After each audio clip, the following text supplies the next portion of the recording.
הנה אליון אבל יש שם ישראל אדני שומר אחד אדני שלך ליד ימינך ימין שם לא יקק וירח בלילה אדני שמוך מכל רע ישמר את נפשך אדני שבט ישראל ויח מעתו ויד אלום. Let's take some tzedakah. Give more tzedakah. The more we give, the quicker we are going to marry the geula and salvation of all the tzaras. Let's share a little about Torah after Tehillim, tzedakah, Torah, Shloisha Dvar Mo'ele Mo'amed, the three bases upon which the world exists, and these three things is what's going to take us into the ultimate imminent redemption. We're in Parshas Eikev this week, as we spoke in the beginning of the week. Moshe Rabeinu is admonishing, is reprimanding, is reminding the Jewish people of the journey that he has with them, including the story of the golden calf, and how he broke the tablets, and how he prayed for Hashem for their safety, how he prayed to God for forgiveness. And let us read a few words what the Torah says, what Moshe Rabeinu says about it. God said to me, I see these people are extremely amkshe oirev, they are stiff-necked. Let me get rid of them. I told God, no way. And then he says the following. I came down and I saw what you did. I saw how you sinned in front of God. You made a calf. And then what did I do? I took hold of the two tablets, and I threw them from holding on to them, and I broke it in front of your eyes.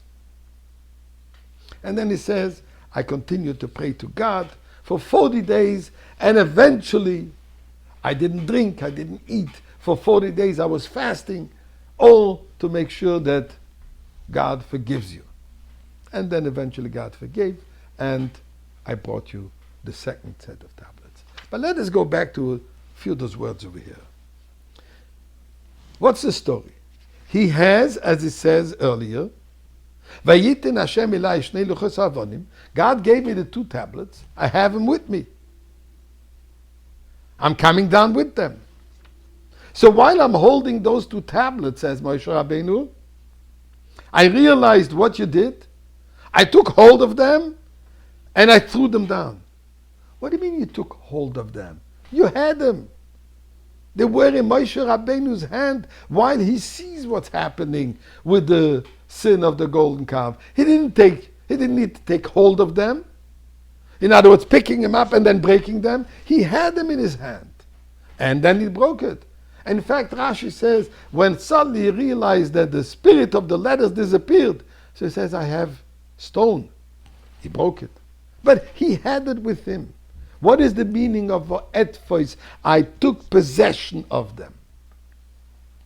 And the Rebbe points out over here the tremendous quality of Moshe Rabeinu. We know that Moshe Rabeinu told God, if you're going to eradicate the Jewish people, I'm going along with them. He says, forget about me. Not forget about me. Take me out of your Torah. Erase me from your Torah. Moshe Rabeinu said, I'm their leader. I take full ownership. I go with them. But Moshe Rabeinu says he goes a step further.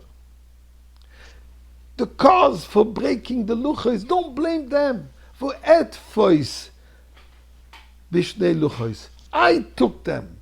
They became mine. Don't blame them for breaking the luchos because they never received it. I took possession of them. And I broke them. Moshe Rabeinu, the ultimate shepherd, the ultimate leader of the Jewish people, God says, Raya Mehemna, my trustworthy shepherd, endangers his life completely, takes full ownership even of the sin of the golden calf, although he wasn't even there. But as a leader, he says, I'm responsible. So says the Torah. I took those two luchos, I acquired them, they became mine, and I broke them. For you to see, but it's not yours yet. Berir loikoni, there is a halacha in the Shulchan Aruch. If you find that if there is an ownerless object, one took hold of them, and the other one just saw them, and the guy is going to say, but I saw it before you. So the answer will be, you maybe saw it, but I took hold of them. So the one who took hold of them, to him it belongs. Said Moshe Rabeinu, it belonged to me. And God, we can't complain to them. This is the Mesiras Nefesh, the selfless devotion of Moshe Rabeinu to the Jewish people, which is the selfless devotion for Mashiach to the Jewish people. So Eibishter, we want to see him already. Now,